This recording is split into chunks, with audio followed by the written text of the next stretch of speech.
ان الحمد للہ والصلاة والسلام علی رسول اللہ۔ اعوذ باللہ من الشیطان الرجیم، بسم اللہ الرحمن الرحیم۔ قال اللہ تعالیٰ فی السورۃ الذاریات وما خلقت الجن والانس الا لیعبدون، کہ میں نے جن اور انسانوں کو اس کے سوا اور کسی کام کے لیے پیدا نہیں کیا کہ وہ میری ہی بندگی، یعنی نہ صرف پرستش و بندگی بلکہ غلامی و اطاعت بھی کریں۔ ناظرین کرام، معلوم ہوا کہ انسان کا سب سے بڑا کام اللہ عز و جل کی عبادت میں لگ جانا ہے۔ رسول اللہ صلی اللہ علیہ وسلم کا فرمان ہے کہ میری طرف یہ وحی نہیں کی گئی کہ میں مال جمع کروں اور تاجروں میں سے ہو جاؤں، بلکہ میری طرف تو یہ وحی کی گئی ہے کہ میں اپنے رب کی تسبیح بیان کروں اور سجدہ کرنے والوں میں سے ہو جاؤں، اور اس آخری گھڑی تک اپنے رب کی بندگی میں لگا رہوں جس کا آنا یقینی ہے۔ ناظرین کرام، اگر ہم اپنا عادلانہ جائزہ لیں تو ہم کسی نہ کسی حد تک ضرور نفس کی خواہشات کی پیروی میں لگے ہوئے، ہم دنیاوی مال جمع کرنے میں لگے ہوئے، دنیا کی ناروا محبت میں گرفتار ہو چکے ہیں، اور یہی خرابی دنیا سے محبت اور آخرت سے غفلت کی علامت ہے۔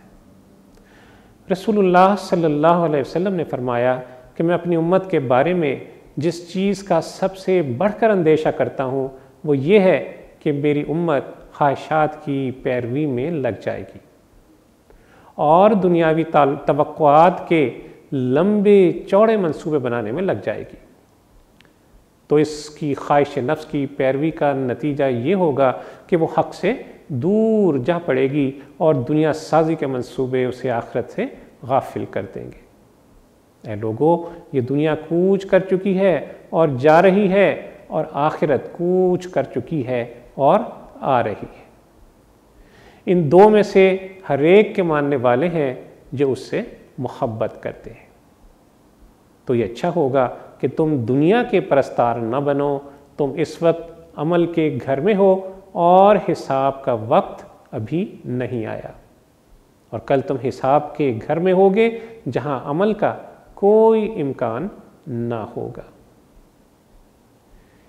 عیسیٰ علیہ السلام نے فرمایا کہ اے حواریو، تم میں بھلا کون ہے جو سمندر کی اٹھتی موج پر اپنا گھر تعمیر کرے؟